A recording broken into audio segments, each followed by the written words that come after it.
تعارف المانی زبان ڈوئچ یعنی جرمن، جسے عربی، فارسی اور اردو میں المانی یا کہ المانی زبان کہا جاتا ہے، جبکہ فرانسیسی میں المان، ہسپانوی اور اطالوی میں تدیسکو، ناروے، سویڈن اور ڈنمارک کی زبان میں تھسک اور ڈچ یعنی ہالینڈ کی زبان میں ڈاؤس کہا جاتا ہے۔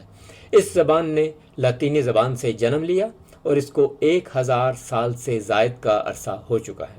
المانوی نہ صرف المانیہ یعنی جرمنی بلکہ Austria, Switzerland, Liechtenstein, Luxembourg, Belgium, Italy کے کچھ علاقوں کے علاوہ ہالینڈ کے سرحدی علاقے میں بھی بولی جاتی ہے، اور اس کے بولنے والوں کی تعداد تقریباً لگ بھگ 15 کروڑ اور شاید اس سے بھی زیادہ بتائی جاتی ہے۔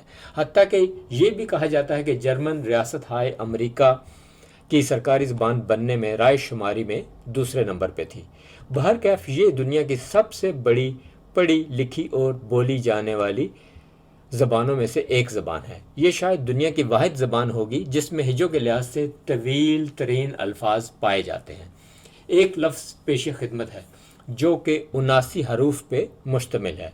رنڈا کینسائشننگ فلائش ایٹیکیٹیرنگس ایبا واہنگس آفگابن ایبا تراگنگس کی زیٹس۔ مختلف طرح کے مویشیوں کے گوشت کی پہچان کے لیے ان پر لگائے جانے والے امتیازی نشانات کی نگرانی سے متعلقہ فرائض کی منتقلی کا قانون ہے۔ اس لفظ کا مطلب بھی کم از کم 27 الفاظ کے اردو ترجمے پہ بغیر تشریح ممکن ہوا۔ جرمن زبان میں سب سے زیادہ استعمال ہونے والا لفظ ای ہے۔ ناقابل یقین بات یہ بھی ہے کہ کمپیوٹر کے جرمن کی بورڈ پر کوئی ایک حرف سب سے پہلے ٹوٹتا ہے تو وہ لفظ ای ہے، اس لیے کہ یہ حرف جرمن میں لکھے گئے کسی بھی طوالت کے متن میں اور سب سے زیادہ دہرایا جانے والا لفظ بھی ای ہی ہوتا ہے۔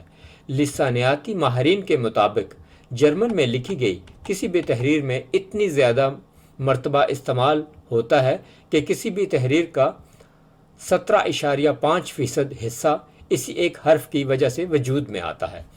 اسی لیے محاورے کے طور پہ یہ بھی کہا جاتا ہے کہ حروف تہجی میں سے تو ای کے بغیر جرمنوں کے منہ سے کوئی جملہ ہی نہیں نکلتا، جبکہ سب سے کم استعمال ہونے والا حرف کیو ہے۔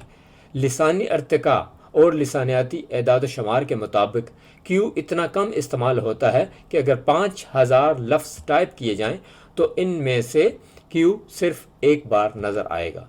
جو زبان بھی سیکھی جائے اس کے بارے میں بنیادی معلومات بھی نہایت اہم اور اس زبان کا حصہ سمجھی جاتی ہیں، لہٰذا اسی وجہ سے اس کو بھی زیر بحث لایا گیا۔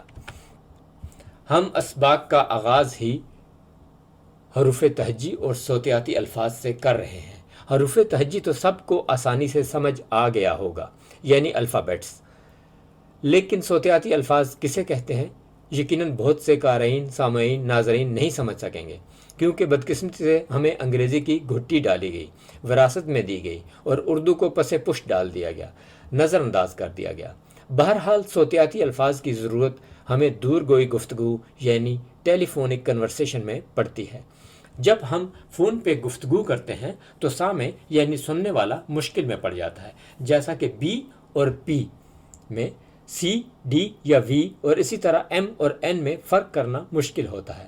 اس کا حل اسی صورت میں نکالا گیا اور یوں صوتیاتی الفاظ وجود میں آئے۔ جرمن میں ایم وی مارتھا اور این وی نوڈ پھول، اور اسی طرح اردو میں توئے سے طوطا، دال سے درخت وغیرہ وغیرہ۔ پھر دور نمائے اردو کی کوشش یہی ہے، ایک تو یہ ہے کہ آپ بنیادی قواعد سیکھیں تاکہ بعد میں مشکلات کا سامنا نہ کرنا پڑے، کیونکہ جملہ جات سیکھنے سے شاید آپ زبان بولنا تو فوری شروع کر دیں گے، لیکن آپ کو اس زبان کے الف بے کا پتہ نہیں ہوگا۔ جیسا کہ مکان کی تعمیر میں سب سے پہلے بنیادیں، پھر دیواریں، کھڑکیاں، دروازے اور پھر چھت کی باری آتی ہے، اسی طرح بنیاد مضبوط رکھیں گے تو مکان بھی مضبوط تعمیر ہوگا۔ لہٰذا زبان سیکھنے میں یہی کلیہ استعمال کریں گے۔ باقی جہاں کہیں بھی مشکل لگے تو ہمیں اپنی آراء اور تجاویز سے آگاہ کیجیے، اور باوجود احتیاط کے غلطی پھر بھی ہو سکتی ہے، لہٰذا آپ کی آراء اور تجاویز یا جائز نکتہ چینی سے غلطیاں دور کی جا سکیں گی اور اسباق کو مزید بہتر بنایا جا سکے گا اور آسانی پایا جا سکے گا اور آسانی پیدا کی جا سکے گی۔